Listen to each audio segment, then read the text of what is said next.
Karina, eu não sei, mas se for isso, eu acredito que você deva passar para uma próxima ação para você comprar. E só que eu não deixaria de aportar todo mês, principalmente se você está começando.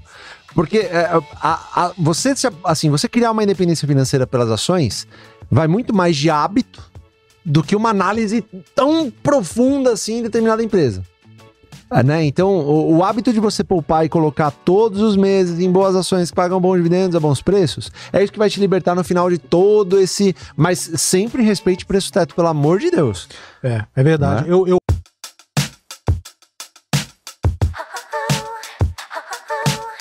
E, Fabião, pode mandar aí, vamos ver. Alguém me manda aqui, ó, você recomendou oi, aí, ó. Tipo, não recomendamos. Meu áudio aí. Aqui, vamos ver. Meu nome é Karina. Bom, primeiro eu queria falar para quem ainda tem dúvida sobre o OGF, para dizer que vale cada centavo. Foi bem. Perfeito. Começou bem. Legal. Sabe que a constância nos aportes é muito importante. Quando o mercado estiver em alta, essa é a minha dúvida, e os preços das ações estiverem acima do preço teto, a gente deve aportar mesmo assim ou naquele mês a gente não aporta? Obrigada. Boa Karina, pergunta. legal pra caramba, responde aí já. Manda bala. Obrigado, é Karina, né? Karina. Ô, Karina, muito legal a sua pergunta, eu acho que isso é uma dúvida recorrente. Mas, ô Fabião, talvez você vai concordar comigo, mas eu não lembro em um momento de mercado onde não existia nenhuma ação para aportar. Não lembro, nunca existiu. Sempre teve alguma coisa. Sempre. O que eu lembro é que, às vezes, se tá num mercado de muito alta, tipo 2019 para 2020, você reduz bastante. Mas ainda tinha, principalmente tinha. Elétrica, você tinha mais de 6%. Tinha. Você pega pelo médio e tal, mas Sim. tinha. Com certeza. Mas vamos supor, vamos pegar uma hipótese que não tem tudo nenhuma. caro, subiu tudo. Se tiver tudo péssimo, subiu péssimo, que eu falo assim, de alta, né? Pessoal, entendo o que o Jean tá falando. Quando a Jeff fala péssimo, é porque tá tudo nas alturas. Vai lá, agora. Então tá tudo péssimo, né? E o que eu faria é colocar esse dinheiro num CDB de bancão, né? Esperar um pouco. Próximo mês você acumula 2 meses, você teve a oportunidade, pega esse dinheiro e aporta. Perfeito. Né? Então eu faria isso, mas é difícil de acontecer. Mas eu acho que talvez na dúvida da Karina, não sei se foi isso que ela perguntou, eu acho que tem a ver assim com o range de ações que ela tá investindo. Imagino que seja isso. Talvez assim, ela esteja investindo em todas da carteira dela. Isso, talvez da carteira dela. E se for isso, Karina, eu não sei, mas se for isso, eu acredito que você deva passar para uma próxima ação para você comprar. E só que eu não deixaria de aportar todo mês, principalmente se você está começando. Porque você criar uma independência financeira pelas ações vai muito mais de hábito do que uma análise tão profunda assim em determinada empresa. Né? Então, o hábito de você poupar e colocar todos os meses em boas ações que pagam bons dividendos a bons preços, é isso que vai te libertar no final de todo esse... Mas sempre respeite preço teto, pelo amor de Deus. É verdade. Né? Eu acho, até pegando esse gancho, Fábio, claro. Quando a pessoa começar a montar uma carteira, ela pega algumas empresas... Vamos pensar assim, você vai num restaurante lá, né? Aí você olha um menu do restaurante e tem várias comidas. Você escolhe a melhor para você pedir. Na bolsa vai ser mais ou menos a mesma coisa. Sim. Você pega lá 450 empresas e aí você tem aquele menu que eu acho que é o bacana. Você escolhe a melhor. Você não precisa escolher a meia boca. Você não precisa escolher a terceira. Você vai escolher a primeira. Então você escolhe aquela primeira empresa que você tem mais afinidade com ela, que você gostaria de ser sócio, que a gente fala o tempo todo. Você pega a primeira, aí você fala, qual que é a segunda? Você adiciona a segunda, a terceira. Você pode montar uma carteira ali inicialmente com 10 empresas que você gostaria de ser sócio. Não quer dizer que você vai comprar. Então você monta 10 empresas que você gostaria de ser sócio. Colocou lá. A partir desse momento, você vai começar a aportar na que tem o melhor preço, né? Que está mais atrativo. O preço é sempre mandatório.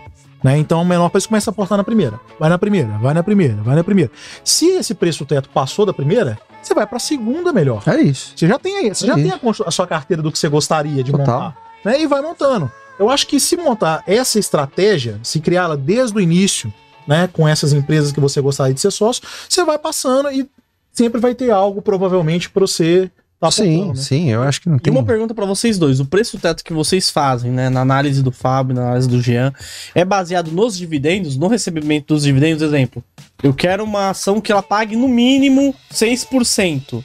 Então, fazendo as projeções ali do quanto ela vai faturar nesse ano, o payout que eu vou receber, então essa empresa até determinado valor eu consigo ali comprar ela. É assim ou não? Olha, eu particularmente, eu não olho o que vai acontecer no ano. Eu costumo olhar 10 anos pra trás, na verdade. Você olha mais o médio. Eu olho o médio, Você pega o isso. médio. Eu pego geralmente o pior cenário. Então, isso é particularidade minha, né? É o que eu faço, não tem certo ou errado, né? Mas eu pego assim, pior cenário. Nos últimos tempos, pandemia, o que aconteceu com tal empresa? Ela mesmo na pandemia pagou isso. Há quanto tempo que ela tá pagando? 10, 15, 20 anos. É uma boa Cara, pagadora. exatamente. Então, eu pego crise de 2008. Se dá pra você analisar, cara, e dá pra você analisar, porque tem vários históricos, porque a crise de 2008, toda a crise tem aquele fator de, pô, agora é diferente, né? Sempre. Toda. A crise de 2008 era o fim do capitalismo. Sempre. Aí chegou a crise de 2012 com a Dilma lá, agora é o fim, agora o Brasil é comunismo, agora sempre é diferente, né? Mas se você mantém os fundamentos sólidos, você vai vencer, não importa a crise, as empresas têm que prosperar, senão não tem imposto no dia seguinte pra sustentar o governo. É isso. Então, eu costumo olhar o máximo de histórico possível. Eu tenho poucas empresas na carteira, só que essas poucas e boas empresas na carteira são empresas que eu não vendo porque eu já peguei o histórico e eu confio tanto nesse histórico que, cara, é pra cima, é daqui pra cima. É aumentando posição nelas e acabou. Mas é o maior número histórico possível de dividendos e pagamentos recorrentes. É isso. É a análise que eu faço. Ó, o preço teto, ele é uma referência para ser utilizada.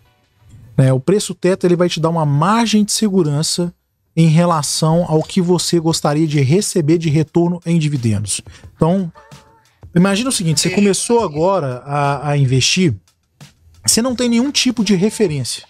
Então você vai lá no preço teto que tem na GF, a gente faz o cálculo e assim, não tem nenhuma mágica, não é uma fórmula mágica, né? A gente pega preço teto médio dos últimos 6 anos, que está disponível em site, qualquer um consegue fazer, que é uma média aritmética simples, ajustada por eventos, né? O projetivo que a gente usa, aí já não está acessível para todos, porque é de plataforma paga, né? Agora, o médio está acessível para todo mundo e o médio é muito mais conservador, igual o Fabião falou. Então, a partir do momento que você tem uma referência inicial de preço teto, ele vai te livrar do quê? Da furada de você pagar caro demais por uma empresa. Você comprar no topo histórico e ele recuar, né? Exato. Então, vamos pegar. Tem gente que, sei lá, vou pegar Klabin como exemplo que a gente estava usando aqui. Klabin tinha muita gente que estava comprando a R$6, porque achava que a empresa ia dominar o mundo, né? E R$6 foi praticamente o teto. Acho que bateu 6,20 e depois começou a cair. A gente comprou Klabin bastante na pandemia quando estava 2 e pouco. Sim. Porque ela estava abaixo do preço teto, né?